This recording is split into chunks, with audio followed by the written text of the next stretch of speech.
we're going to look at how shifts in the magnetic poles tens of thousands of years ago that ancient humans and Neanderthals adapted to. Okay, what do we have for story number 3? We have Neanderthal extinction. Apparently, a space physicist has reopened the debate. So this guy, Agneet Mukhopadhyay, I'm sorry about mispronouncing your name perhaps, has suggested that changes in the magnetic field around the Earth, which is due to the changes in the core of the Earth. You know, sometimes we hear about the magnetic poles flipping. We've heard a lot about that in the news. Well, about 40,000 years ago, that did not happen. But a series of other magnetic shifts occurred. And so apparently this scholar, Dr. Agneet Mukhopadhyay, has claimed that this led to Neanderthal extinction. Except there's a problem. He didn't.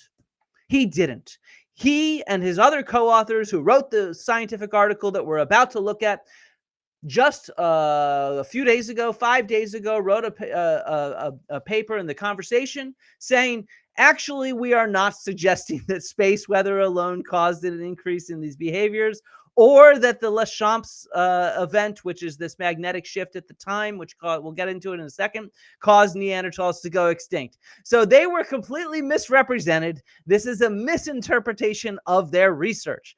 Can we please stop misinterpreting scholarship? I am absolutely sick of it, and this is why I have this channel. This is what got me speaking up publicly to begin with, is the misrepresentation of scholarship in the traditional media, on social media, and by pseudoscientists.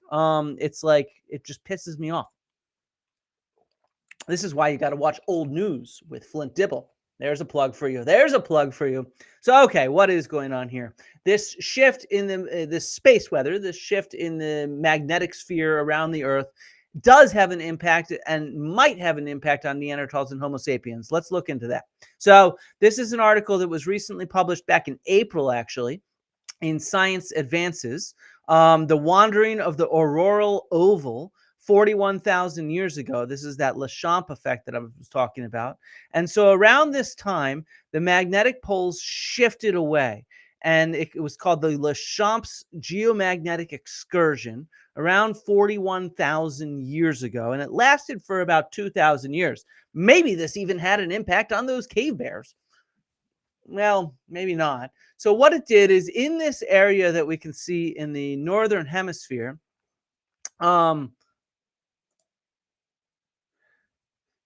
wait a second. In the northern hemisphere, the magnetic shield around the Earth was weakened, which meant that an increase of ultraviolet radiation was able to get in, which could cause all kinds of issues to humans at the time, right? If they had technology like we have today, it would have also caused problems.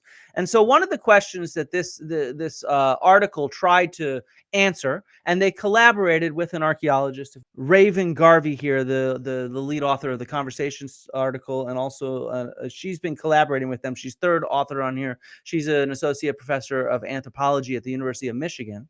So they did collaborate with an archaeologist here.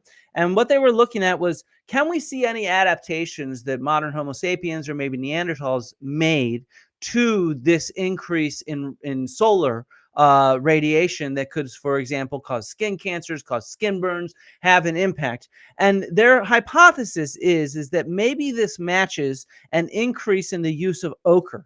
Maybe even modern Homo sapiens were better adapted because they had better clothing to be able to adapt to it. And so it's one of the arguments that they're making. Maybe it's maybe not the only thing. Maybe they were using ochre as a kind of sunscreen. They were doing body paint. After all, modern Homo sapiens in Africa have been using body paint for even 100,000 years back. We have evidence of that. And so is this maybe an adaptation, and why we see a lot more evidence for the use of ochre at this time? Is this one of the reasons that maybe modern Homo sapiens had a slight competitive advantage because of their clothing, their better tailored clothing, at this time, though we do have more evidence of different kinds of clothing that Neanderthals could make. And I would say this is questionable. So just recently, an ochre fingerprint of a Neanderthal was found on this stone, which some people claim is a portrait. I'm skeptical personally that this is a portrait or a face, but what it is clear proof of is Neanderthal not only use of ochre, but ochre on the skin of a Neanderthal. Right? So, and in fact, there's good evidence that Neanderthals used ochre as body paint going back even before this. There's this article by Zhao Zhilhao from 2010 that argues these finds from Iberia show that European Neanderthals were not very different from modern Homo sapiens in Africa in this regard. With regards to body ornamentation, body painting, and the emergence of symbolism even at this time. So I'm not sure if these conclusions actually match up with the greater archaeological record and other kinds of new finds that are coming out. I think that Neanderthals could have been reasonably well adapted to changes in the magnetic fields of the planet. So this one, the changes in the magnetic fields, the new science involved in that is really cool. It was the first time I think they used plasma. I'm not a space scientist. I don't friggin' know. But I think that's really cool. I think some of their conclusions related to how modern humans and Neanderthals adapted or not, that needs some thinking. I think it's an interesting hypothesis, one that needs more testing, is how I put it. I don't think they're in any way wrong. I just think it's something that needs a closer look and for more scholars to weigh in on. All right, what is up next as we sift through some archaeology news? Are you tired of all the news? There's just so much going on in the news. Like, look at the size of this ancient Roman shoe.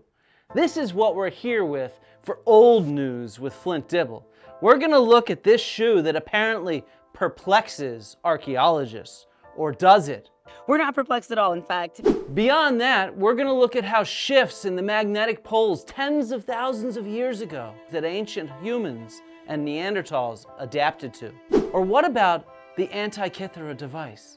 Is it a computer? Had to rethink the history of technology completely as a result of this single object. We're going to look at the shipwreck that it's from, and finally, we're going to check out some of the most amazing boar feasts that ever happened 10,000 years ago in Southwest Asia. Stay tuned for the very first episode of Old News with Flint Dibble. And I'm Flint Dibble. See you soon.